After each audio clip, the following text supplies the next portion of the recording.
The SPDR Bloomberg Short-Term High-Yield Bond ETF, SJNK, is an exchange-traded fund that aims to provide investors with exposure to a portfolio of short-term, high-yield corporate bonds.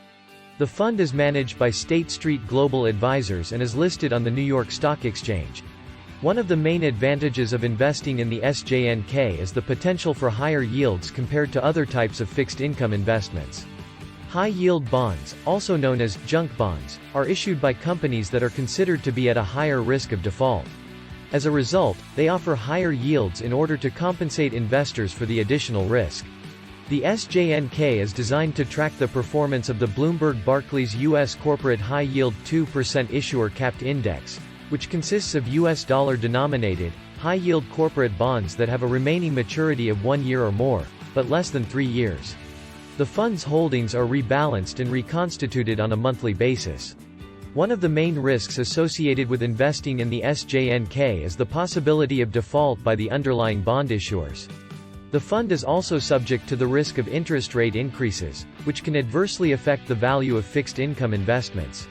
In addition, the fund's performance may be affected by changes in the credit ratings of the underlying bond issuers, as well as market and economic conditions. Despite these risks, the SJNK may be an attractive option for investors who are seeking to enhance the yield on their short-term investment portfolio and who are willing to accept the additional risk associated with high-yield bonds. It is important for investors to carefully consider their investment objectives and risk tolerance before deciding whether the SJNK is suitable for their portfolio.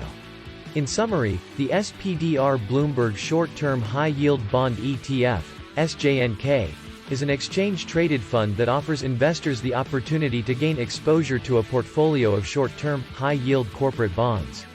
While it may offer the potential for higher yields, it is important for investors to be aware of the associated risks, including the possibility of default and the impact of changes in interest rates and credit ratings.